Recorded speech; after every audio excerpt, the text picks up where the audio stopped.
C'est une première étape dans la reconnaissance du droit à l'eau pour tous. La proposition de loi sur la mise en œuvre du droit de l'homme à l'eau potable et à l'assainissement a été adoptée en première lecture à l'Assemblée nationale. Un premier pas qui donne espoir notamment aux ménages les plus démunis. Bonjour Emmanuel Poilane. Bonjour. Directeur de France Liberté. Alors, par rapport au combat que vous menez avec d'autres associations depuis des années, ce premier vote des députés le 14 juin dernier est un signe positif.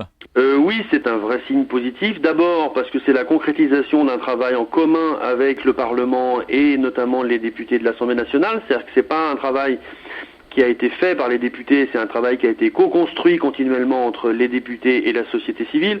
Donc de ce point de vue-là, c'est intéressant sur un sujet qui est aussi fondamental, qui touche aux droits évidents à la vie, de pouvoir travailler conjointement avec nos élus pour essayer de produire un texte législatif qui aille de l'avant. Et puis ensuite, c'est un signe positif dans la période qu'on traverse, où il y a beaucoup de recul, où il y a une prédominance des choix économiques qui sont faits aux dépens de choix en lien avec des droits fondamentaux, de voir qu'il est possible quand même d'avancer sur un droit aussi important que celui du droit à l'eau pour tous. Et c'est vrai que la présentation orale de la ministre Madame Pompili, des différents députés montre combien le droit à l'eau pour tous est quelque chose de symboliquement très fort. Et puis ils ont pour beaucoup rappelé le combat qu'a mené Daniel Mitterrand sur ce sujet-là, à une époque où personne ne parlait encore réellement du droit à l'eau pour tous. Et c'est vrai que c'est bien de voir que la France s'engage clairement sur ce chemin-là. Alors quelles sont les avancées majeures de ce texte ? Alors la première avancée majeure, c'est de valider le droit à l'eau pour tous en France, ça c'est l'article 1.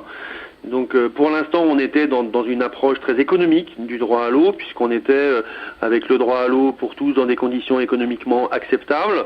C'est ce qui avait fait que notamment dans le combat qu'on a mené sur les coupures d'eau en France, l'avocat de Veolia et de la SOR disait que le droit à l'eau en France n'existait pas. Le Conseil constitutionnel a dit l'inverse. Le Conseil constitutionnel a dit que le droit à l'eau était un droit fondamental et qu'il existait, même s'il n'était pas encore complètement clair dans la loi. Avec cette proposition de loi, cet élément devient clair. Il peut être mis au regard du droit au logement, de l'approche au droit à l'énergie, etc. Donc c'est une évolution globale sur l'accès aux éléments fondamentaux, se loger, se chauffer, se nourrir, boire. Puis le deuxième point qui pour nous était très important, c'est l'accès aux fontaines, aux toilettes publiques gratuites et aux bains-douches gratuits pour les plus démunis partout en France. C'est-à-dire remettre l'eau au cœur de la cité et faire que les Français se rendent compte de l'importance, de la place de l'eau dans la société qui est la nôtre, et donc de l'enjeu qu'il y a pour nous à faire en sorte que partout sur la planète, on puisse vivre dignement avec à la fois un accès à l'eau, un accès à l'assainissement et un accès à la capacité de se laver pour pouvoir vivre dignement et pour pouvoir envoyer ses enfants à l'école, pouvoir travailler, etc., etc. Oui, et à l'inverse, la question du financement d'un fonds d'aide a été repoussée. Est-ce que l'on peut rappeler ce qu'était le but de ces aides et pourquoi cette question a posé problème ? Donc le but de ce fonds d'aide, c'était de regrouper à peu près 50 millions d'euros pour apporter une aide préventive sur l'accès à l'eau pour toutes les familles dont la facture d'eau représente plus de 3% des revenus. C'est le seuil qui est reconnu un petit peu de façon internationale pour l'accès à l'eau. C'est-à-dire que si votre facture d'eau dépasse 3% de vos revenus, vous avez du mal à la payer. Donc il y a à peu près 1 million de ménages en France qui sont en très grande précarité, qui sont en difficulté pour payer leur facture d'eau. C'était la volonté de leur apporter une aide pour faire que cette facture repasse sous le seuil des 3% de leurs revenus. Malheureusement, ça a posé un problème à l'Assemblée nationale. D'abord parce qu'on avait, nous, proposé un financement alternatif, innovant, en mettant une contribution solidaire sur les bouteilles d'eau. Mais les lobbies des bouteilles d'eau sont incroyablement puissants. Et donc ils ont fait un lobby de dingue. Ils ont même fait en sorte que des députés viennent spécifiquement pour voter contre cet article à l'Assemblée pendant le texte. C'est qu'on a eu une dizaine de députés qui étaient présents tout au long du texte, et il y a une vingtaine de députés qui sont arrivés juste pour ce texte-là. Ça montre bien que notre démocratie fonctionne de façon bizarre parfois. Et puis enfin, on espérait derrière basculer sur un financement de l'État, et c'est l'élément qui est en discussion pour le moment. On a pu en parler de vive voix avec le président de la République, et on espère un geste du président et du gouvernement pour faire que ce fonds de 50 millions d'euros soit mis en place dans le cadre de la loi de finances du mois de septembre.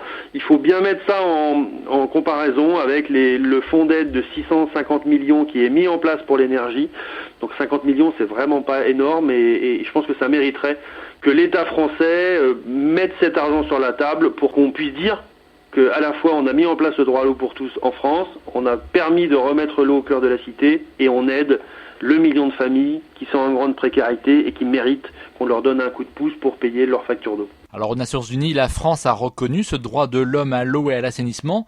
Il faut donc encore se mobiliser pour qu'elle l'inscrive réellement dans le droit français.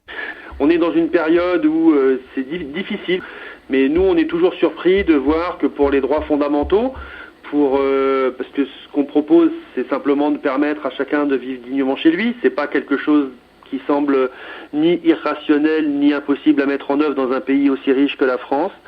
Et malgré tout, on voit que sur des sujets comme cela, on a beaucoup de difficultés à avancer, que tout prend du temps. Maintenant, on n'est pas loin et on fait confiance aux parlementaires pour faire que ce travail débouche d'ici la fin de l'année et que la France puisse s'enorgueillir d'être le premier pays européen, voire le premier pays occidental à valider dans ses textes le droit à l'eau et à l'assainissement pour tous. Et le texte doit maintenant passer devant le Sénat avant de revenir à l'Assemblée nationale.